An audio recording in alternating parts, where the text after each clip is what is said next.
welcome everybody. We have a few more people signed up, and they can come in whenever they arrive, but we don't want to punish those who arrived on time. So welcome to the Community Conversation Ask the Expert series. A couple of years back, when the series started, it was all medical and health and fitness kind of topics, and we had requests for some fun things, and so we're now well into the fun mode. We had quilting, we had how to train to be in a 5K, and there's more things coming up this year. Wow. So today we're talking about how to make better pictures. So Chris Hills is with us from VanTuil Photo, and he certainly knows about this stuff, and I'm glad to see a lot of you brought your own equipment, so there's going to be a lot of questions, I can tell, and so you're ready for that. So, I'm ready for that. VanTuil Photo, I've worked with them personally. We use our camera that we use for our Facebook posts and our YouTube posts here of this series and for many other things at the hospital, and had, including last week, I had an urgent call. I didn't know this, but when the battery door fell off, the camera wouldn't work. And it's like, I had an urgent call, and you weren't there, but Kurt was there. Yeah. He's like, well, take a piece of cardboard, wedge in there until you find it. And sure enough, I found the door, and it works. Everything's fine. So there's lots of little hidden secrets like that people can ask you. So anyways, Chris, jump in. All right. Well, I am Chris, as you all have already heard. I do have a whole spiel that I can go through, but it seems like everybody here has very specific questions. So I can throw that in the garbage and just answer specific questions, or we can go through the spiel. Your choice. She would really love to know what was on the original topic. Yes, even if it's just for a few minutes. Okay, that's cool. Basically, I'm going to cover some basic stuff. Frequently, working in the camera store, the most frequent question I get is, what is the best camera? Is it Nikon? Is it Canon? Is it Sony? It always works out to be the best camera is the one that's in your hand at the time, taking the picture that you need. I don't care if it's that or if it's that. If you're trying to capture a picture, I don't always have this with me. I don't take this to the amusement park with me.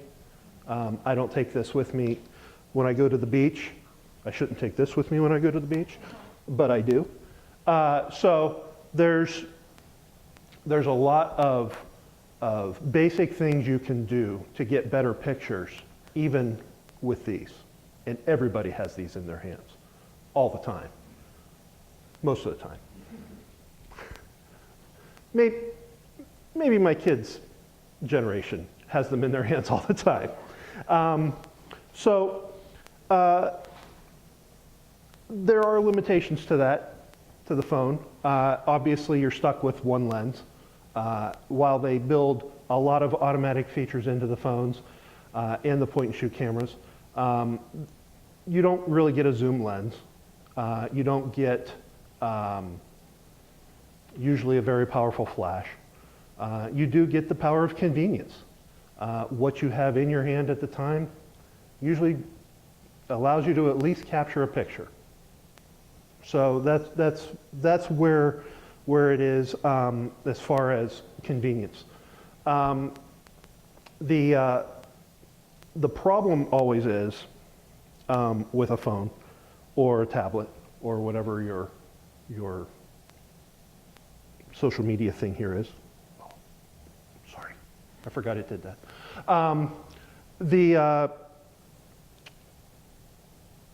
What do you do with them afterwards? You know, they're on your phone, they're on your tablet, and what do you do with them? You can't conveniently print them. You can't conveniently store them. So they're always on your phone, and then if your phone gets mangled, destroyed, where are your pictures? So I encourage you to back up your pictures. If you have memory cards full of pictures, don't leave them on the memory cards. They will, I have recovered more cards than I care to count. Cards that have corrupted, have fallen prey to virus. It happens. Always back up your stuff. I have hard drives full of pictures because, and it's duplicated because hard drives fail. computers fail. And people come in and say, well, I can delete this memory card because I have all my pictures printed. Well, you can do that, but that's like throwing away your negatives. So if you don't back up the files somewhere that you take with your digital cameras,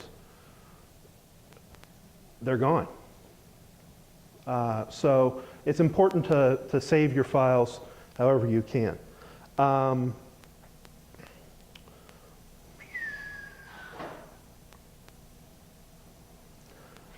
There are a number of techniques that you can use.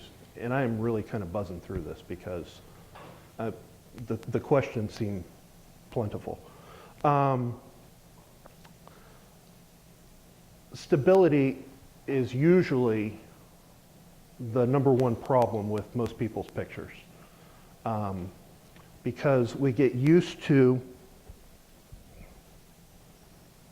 you know, holding a camera, and of course viewfinders on these point and shoot cameras are gone. So whether you have a phone or a camera, everybody does this. Now, I am a fan of going out for chicken wings as much as anybody. But when you have these out here like this, you are much less stable than if you tuck and brace. God bless me with a nice little shelf here. I place my elbows on it, and now I am much more stable, and I can get much better pictures. The ability to stabilize is critical because so often we get into dark situations where the shutter has to be open for an extended amount of time, and you end up with, more often than not, camera blur than people blur. People will hold still far longer than you give them credit for. But if you can't hold the camera still, it's going to have some flutter to it and blurry edges, and then you're going to come into the store and say, hey, I have this out of focus picture, can you make it sharp? And I'll say no. That is not a possibility. So you can do that. You can also do that with a tripod or monopod. Stabilizing your equipment with a tripod or monopod. This is a prime example of a tripod. You can set up the camera, and it is a much more stable platform. You can even get them for phones. I have them for phones, little clips, clamps that will go onto a normal tripod and stabilize that. If that's all you want to do, is take pictures with your phone. If you want to get serious about it, I can get you some serious stuff, but you don't have to.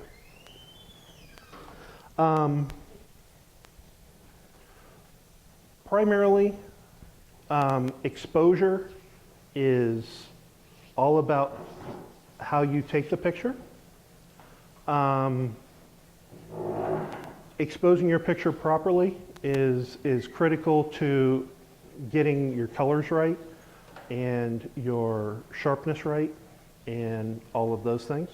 So shooting into the light is usually a problem. If we were to take a picture against a portrait window or a picture window, usually all the light coming in through the window deems that you don't need a flash. And when you take that picture, your subject matter will be dark and ghostly and often silhouetted, and you can't see any sort of definition on the person. So that is a situation where an automatic exposure for your camera gets fooled into thinking that there's more light there than there is, and you end up with shadowed pictures. The way to trick that or override that is to activate your flash. Even though it doesn't think it needs it, that flash will go off to expose for your people. Background will wash out, but who cares? That wasn't the point of your picture anyway. It was about getting the subject matter. So typically, when you want to take a picture, you want to have the sun coming in over your shoulder to help illuminate your subject. you get into situations where that isn't possible. I understand that. I've taken pictures for far too long to believe otherwise. But if you are taking a picture as such, and I'm shooting into the sun, I'm going to have horrible results, unless I'm trying to get a sunset or a sunrise or something like that.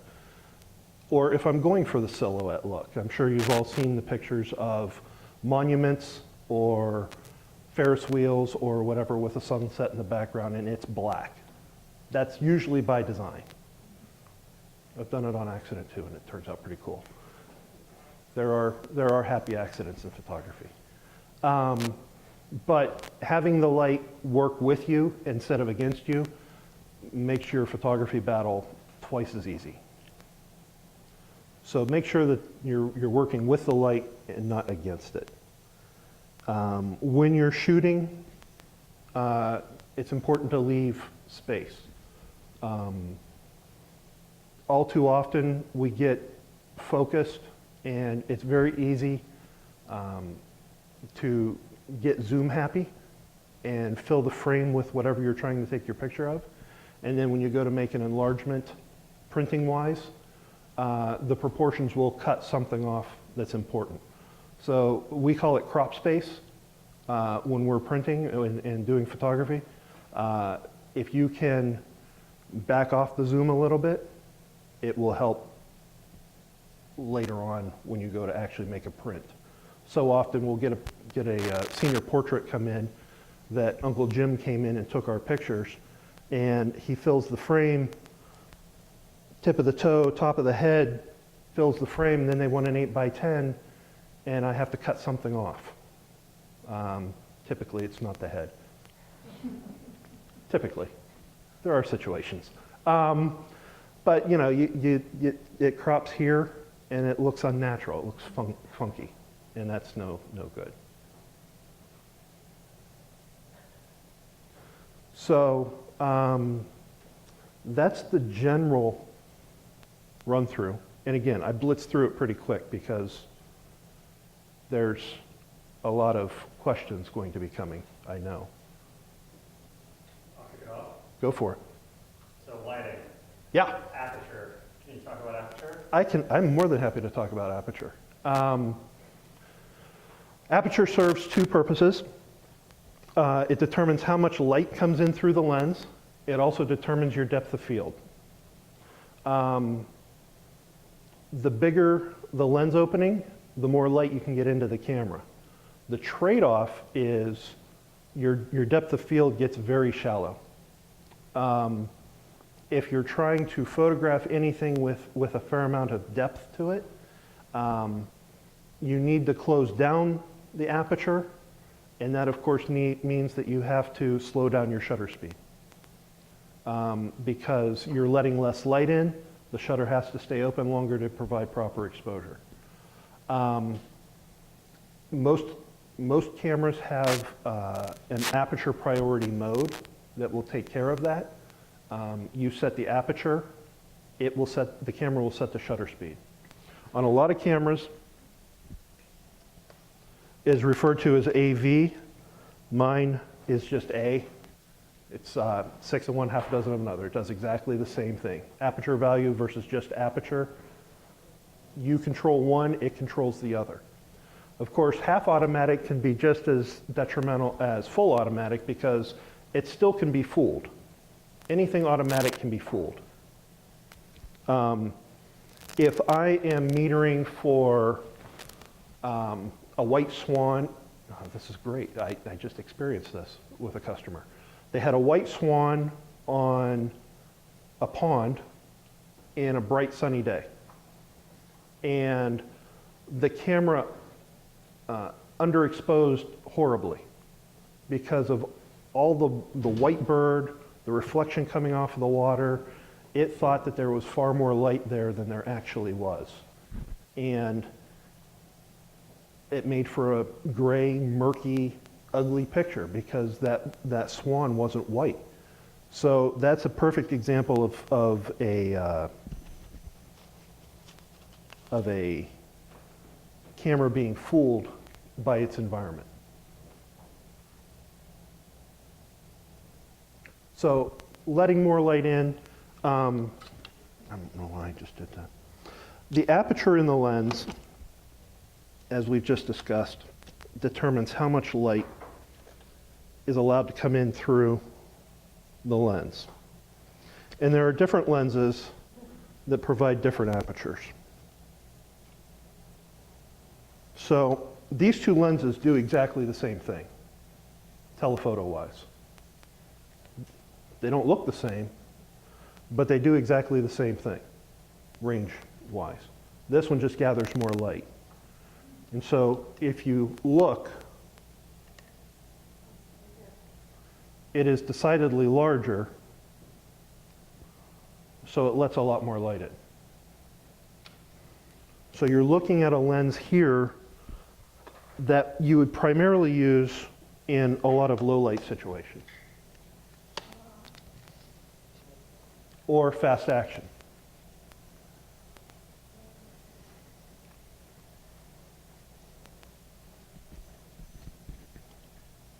You'll notice I don't have a neck strap on my camera. Neck strap. All the professionals use them though.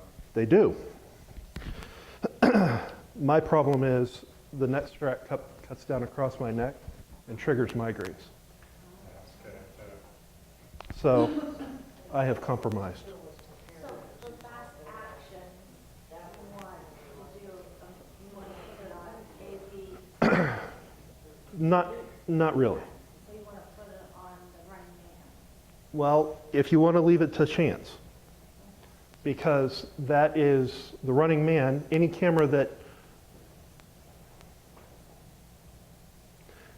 all of your cameras have an automatic mode, a series of automatic modes that are presets, such as sports action, portrait, landscape, sunrise, sunset has become very popular. And they're primarily geared toward making the camera easier to use. And yes, it works. But if you have a lens that doesn't gather a lot of light and you go to the sports action mode, it will try to give you the fastest shutter speed so that you can capture that burst action of a little child running or an animal running or what have you. But if the light can't get in, it's still going to choke down the shutter speed and you're still going to end up with some blurry pictures. So just because you put it on sports action, you're not automatically going to get good action pictures. So if you put it on sports action, like turn up your ISO, would that help? That would help. ISO will help. Even though it's a really bright day and really don't need it higher, you should do that because of the action. It can help. Yes. You're not wrong. Obviously, and we discussed this earlier before the camera was rolling, when you go to a higher ISO, you typically get, the digital world doesn't call it grain, they call it noise. But you get a grainier, noisier image when you use a higher ISO. So the goal is always to use as low of an ISO as you can use and still capture the image that you want to capture. Pat and I took this class at Titusville, and he ran across the ground with scratching. Mm-hmm. And he said, follow me with the camera and take a picture. And I thought, you're crazy. And he took a picture of him running. The background was so good. He was clear as a bell. That technique is called panning, and I use it a lot in my type of photography. And what it does is if you track your subject across, and theoretically, when you take the picture, you keep moving so that the subject always stays at the same distance. Now, obviously, then the background is blurred because you've been moving the camera as you go. Typically, you have to use a slower shutter speed to accomplish that. If your subject changes distance from you, that will throw your focus off, and it won't be quite as sharp as it could be. If your subject has any sort of up and down movement while it's going in that direction that you're trying to pan, you will end up with a little bit of motion blur in that situation too. It's very doable. I do it a lot. I do motocross photography, or pretend to. I try to, and I use that technique quite a bit, even out in broad daylight. You know, I'll slow my shutter speed way down. I'll close down the lens so that I'm getting less light in, and I'll pan to try and convey that that image of motion. Where's your shutter speed on this Canon? On the Canons, the Rebel series, which is very, very popular, you have a finger dial right behind your shutter speed, right behind your shutter switch. Okay. That is what you use to control your shutter speed.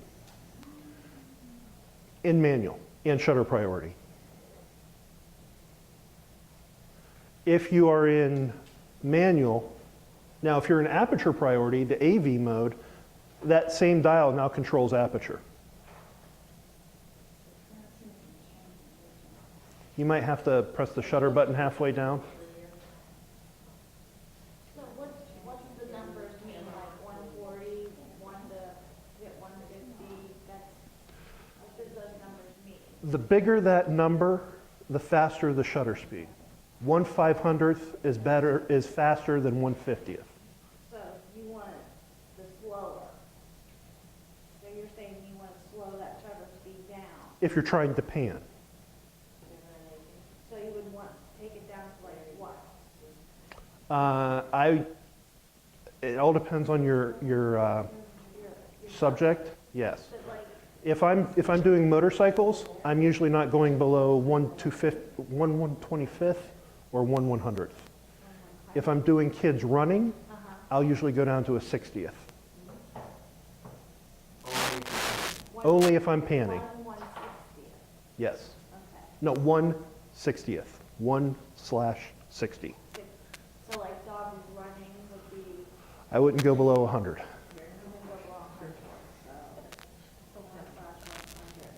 and then you would do the ISO too? You would pretty much have that predetermined before you get into it. You could leave it on auto, but as we've discussed, anything you leave on auto, Okay. And that's only in manual that you can turn that? yours is on the thumb. Okay. Your control is on the thumb. You have a Nikon. Over here, Yeah.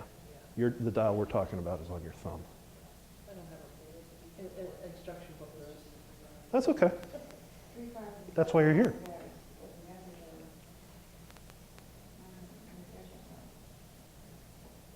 So the two things to consider are lighting and speed of object, right? True. Adjusting these features. Yes. And what effect you're looking for when you take the picture. If you want to convey movement, then slow the shutter speed down. If you want to freeze more action, then you've got to get that shutter speed up. And there are situations where you just can't get a fast enough shutter speed. School gymnasiums are a nightmare. School gymnasiums are tough because the lighting is so far away, and so frequently the floors are glossy and reflective, much like water, and so it appears much brighter than it is, and it makes the job difficult. One of my favorite ones is the still object with moving the background. Like the panning. Well, on a tripod, fixed camera, still object with action in the back. Oh yes, it's a cool shot. Frequently you can get that in high school sports with either a cheerleader on looking, or a player or a coach on looking a certain play, and then they're not really moving a whole lot because they're fixed on what they're watching, and the whole chaos is ensuing behind them or in front of them in this case. My kids, that's all I'm doing. Mm-hmm. My son's observing something, action in the background. Yep. Oh, that's focal length. Can you talk about focal length a lot? I mean, that's something that I get a lot of questions. Can you fade the background for me after the shot so people don't get focal There is a direct correlation between focal length and depth of field. The wider angle your lens, the more apparent depth of field you have. So things that you would expect to fall off in the focus and stay sharper than you're expecting in the background. And it doesn't give you that nice separation between your subject matter and the background. You know, if you took a picture of me right now with fairly wide, I would be sharp, this podium would be sharp, that tree in the background would be sharp, the wall would be sharp. It would be very blendy looking because there's no separation between me and the background. If you step back a little bit, zoom in, and take the same picture, the depth of field starts to fall off a little bit in the background. And you're creating a more photographic image because you are creating separation between subject matter and the background.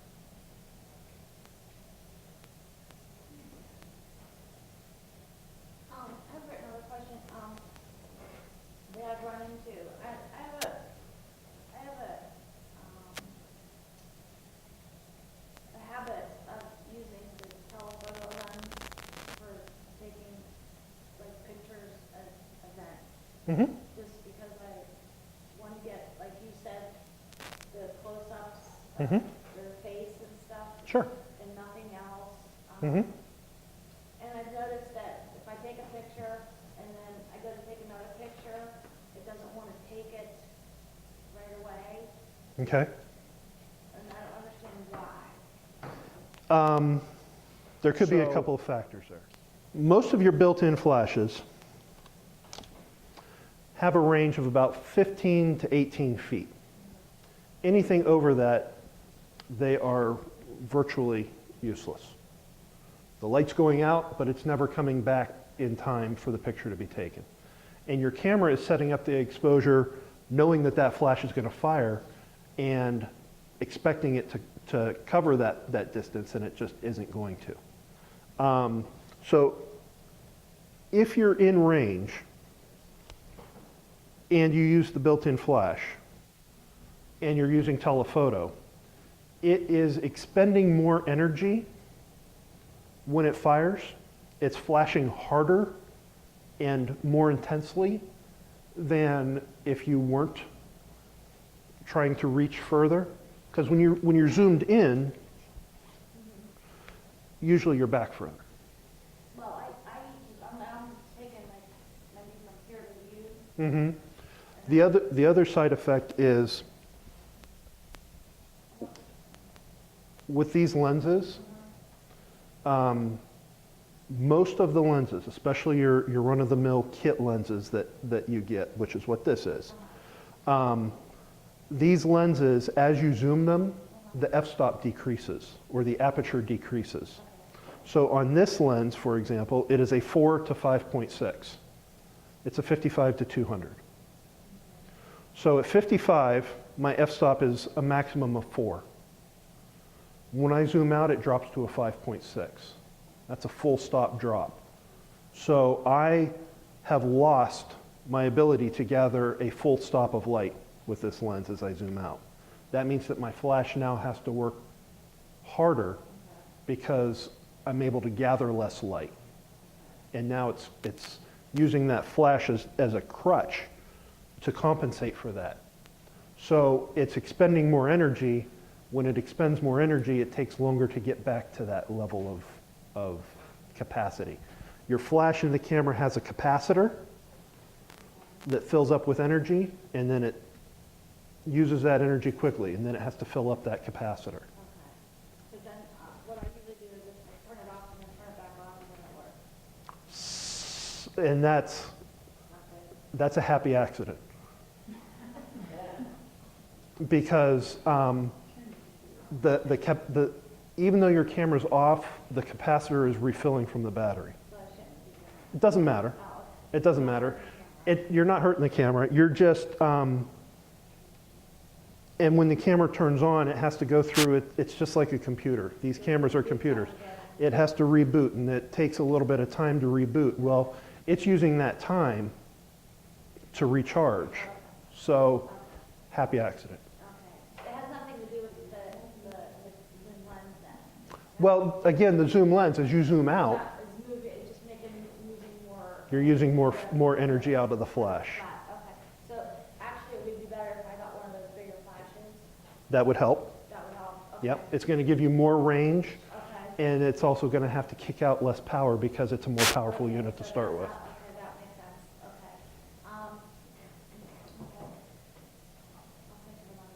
Okay. Okay. Okay, I'll think of another answer. Anybody else? So when you tell me about the kit lens, Yes. so it's better to use a bigger lens for pictures? Well, I mean, a lot of kits come with 2 lenses. Mine only came in one. I Well, I'm sorry for your loss. thought. No, it's, the kit lenses are fine. I mean, they're really not that bad. They just don't, they're not made, the reason they're in a kit is because they are affordable. They're trying to give you more bang for the buck. So they give you these lenses that work very well in the right situations. You'd think I'd know how to do this by now. So I have my lens on, and it works great. But I know that I'm limited, even in this situation, that I can only get so much shutter speed out of this lens because it just doesn't gather all the light that that lens gathers. It's also a lot lighter.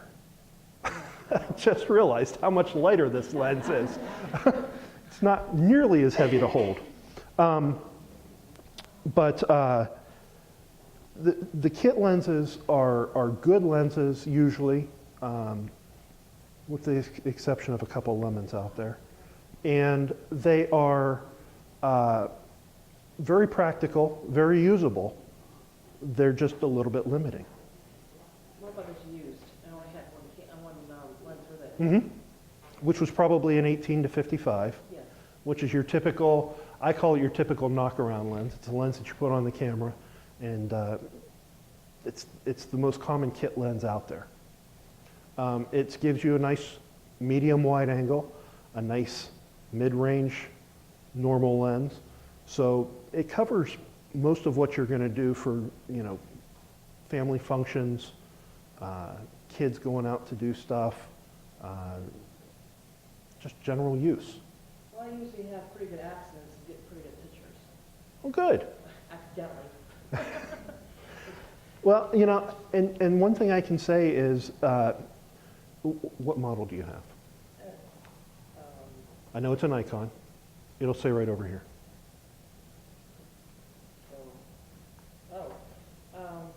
D3200. Okay, the D3200 from Nikon. That would be equivalent to some of the Canon Rebels. And, these cameras, before that camera came out, there was a 3100. Before that camera came out, there was a 3000. Before that camera came out, there was whatever model was before that, the D60. Every generation of camera gets some sort of improvement. And it's not so much the lens that gets the improvement, but in the camera and how that camera works in low light situation. They improve the ability to shoot your camera at higher ISOs without getting that grainy look.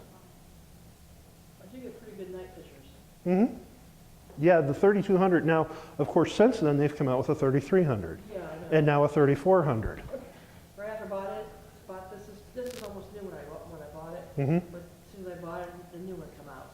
I go, Just like a computer. Yeah.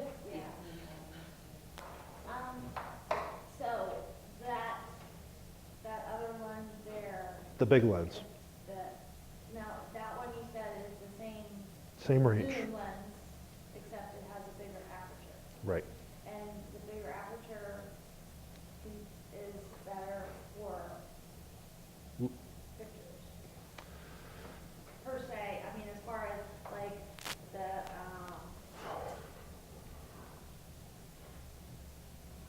action photos, Mm-hmm. low, inside Right. So, You're right, per se. per se. The thing about a lens like that, Uh-huh.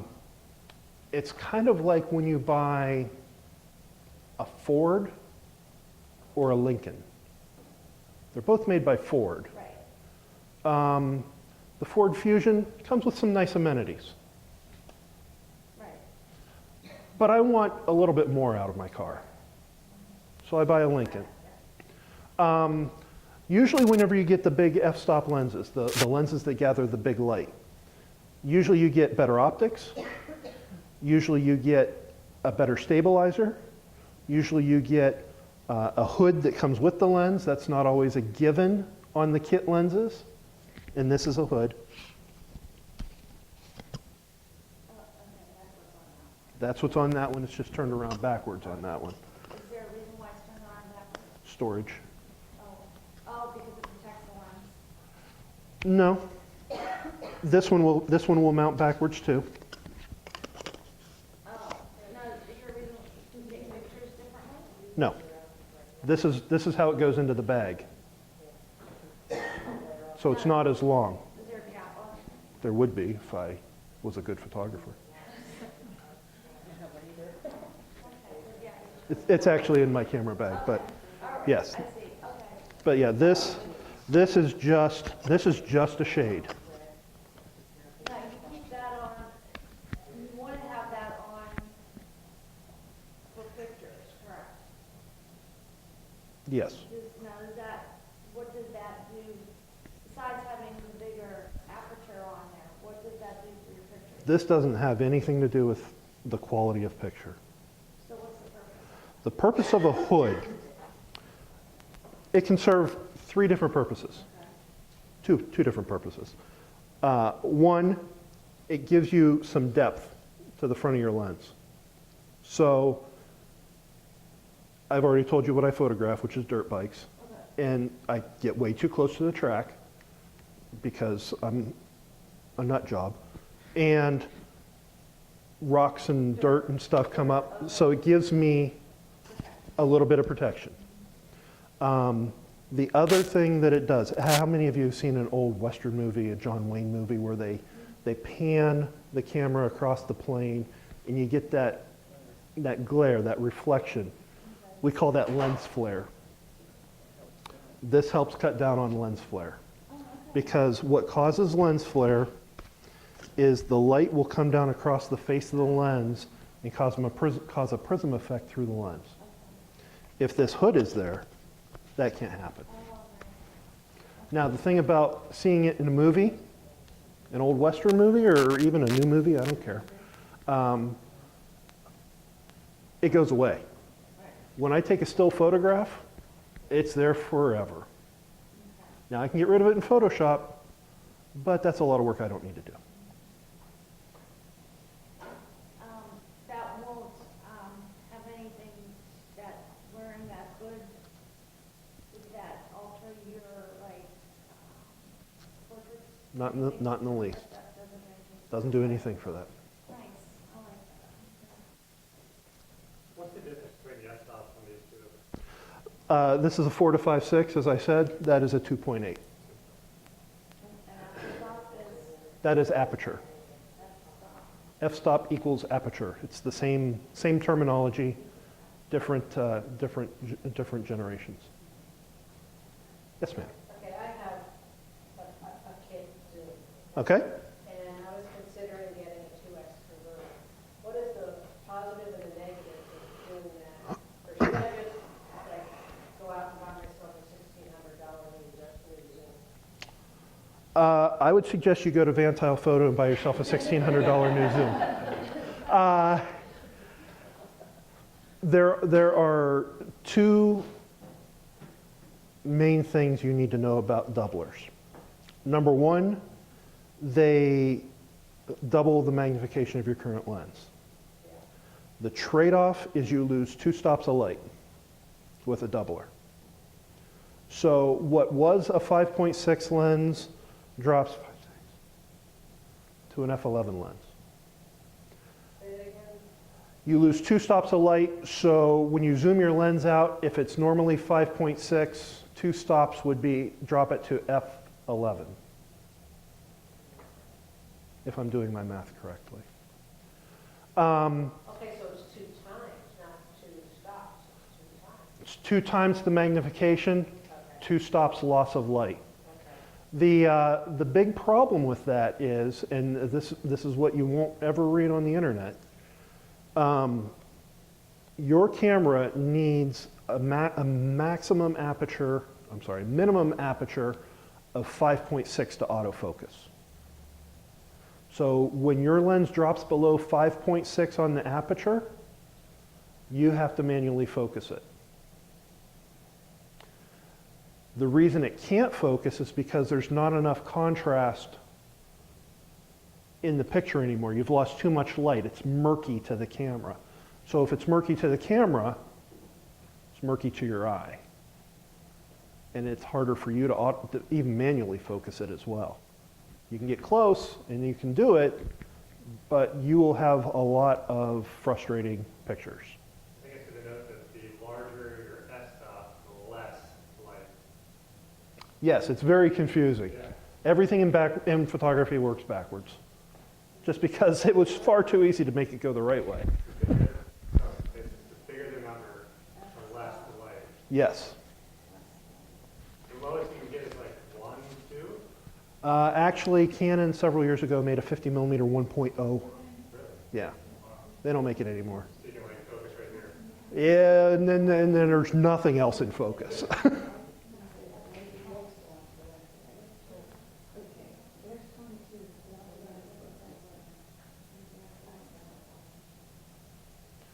But when your camera focuses, the lens is always locked open to the widest open position. And then when it takes the picture, in that fraction of a second, which is what it is, it snaps the lens closed to whatever the exposure is and then opens back up.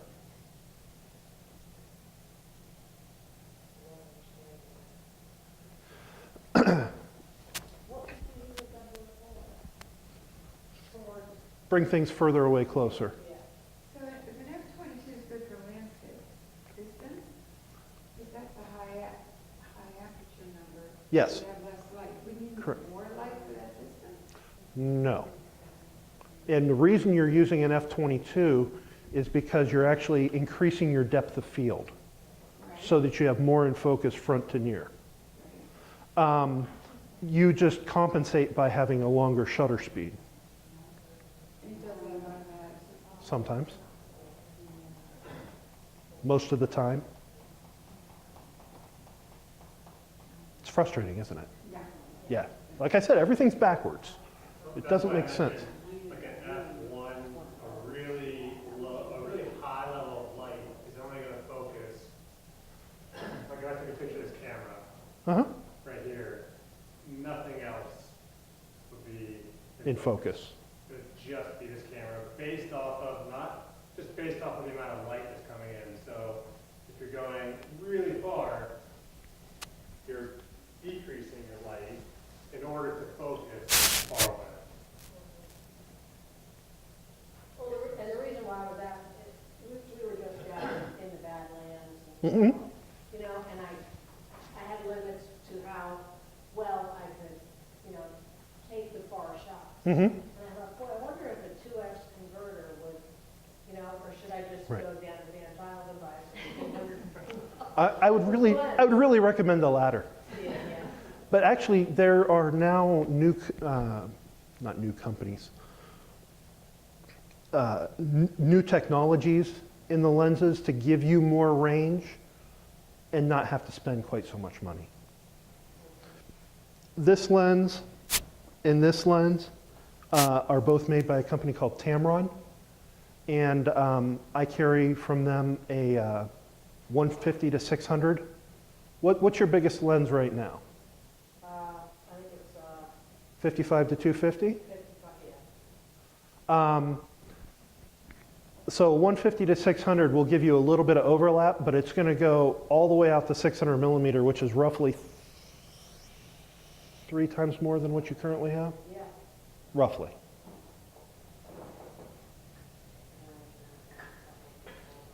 And that lens sells for about,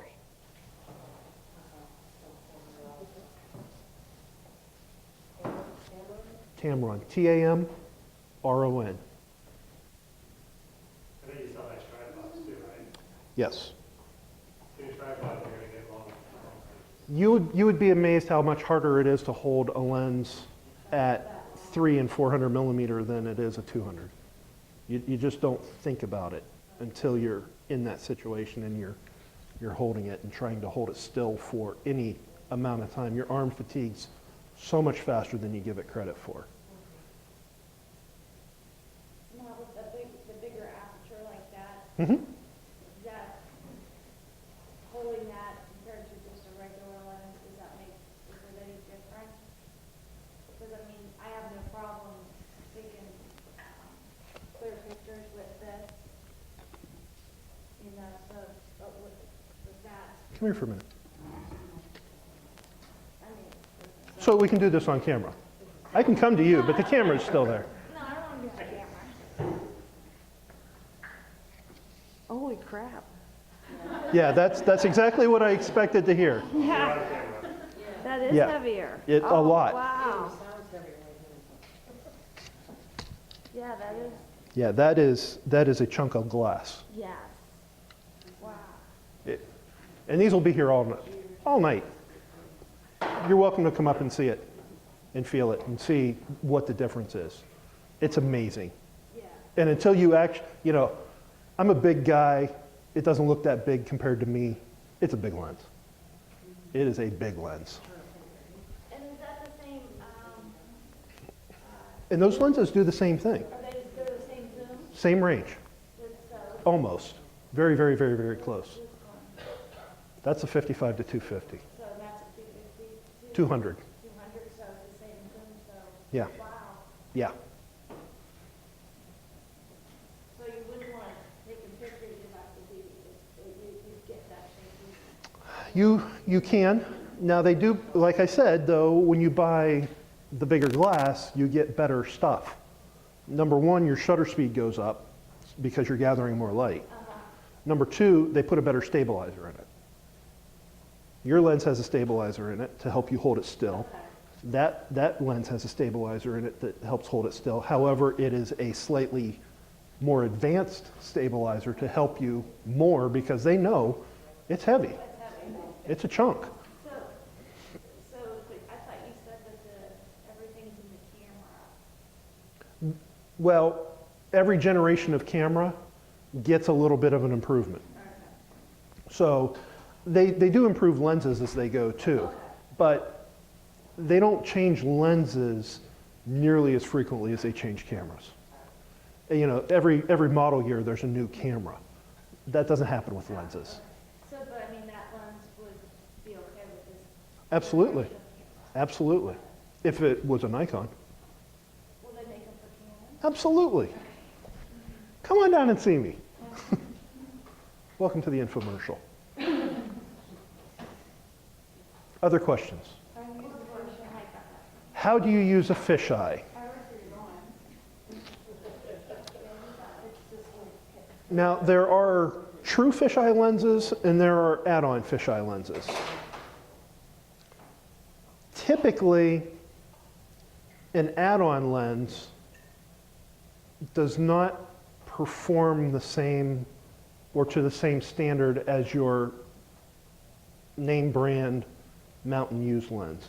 I can put a fisheye lens on the end of this lens and it's going to do absolutely nothing good for me because this is a telephoto lens and the fisheye is designed to give me more side to side, up and down. Why do I want that? That's just not how it's designed to work. Now, if I bought the actual Nikon fisheye lens and put it on here, that's going to change the game entirely because that's all that lens is designed to do. It is ground glass doing its job as a fisheye lens.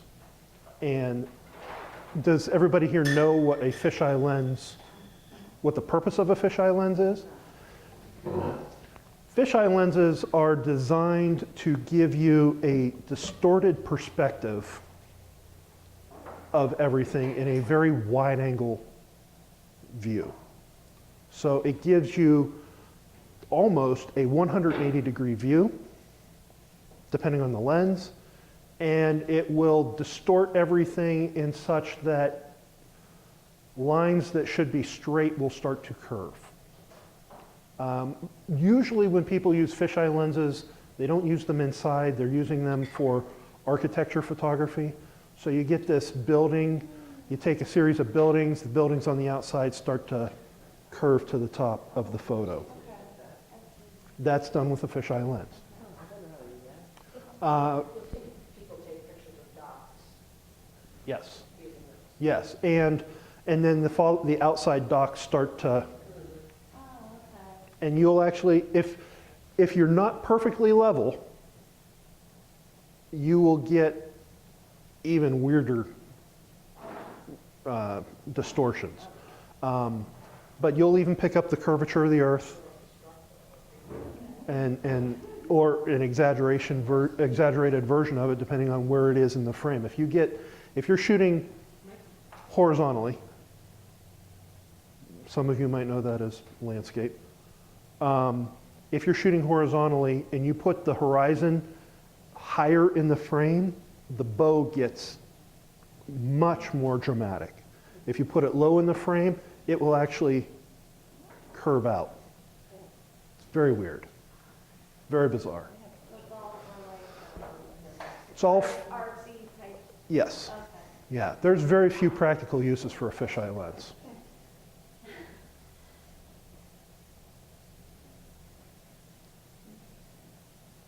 So if you zoom back to your widest angle position, you should get more of that effect out of that fisheye lens. Should.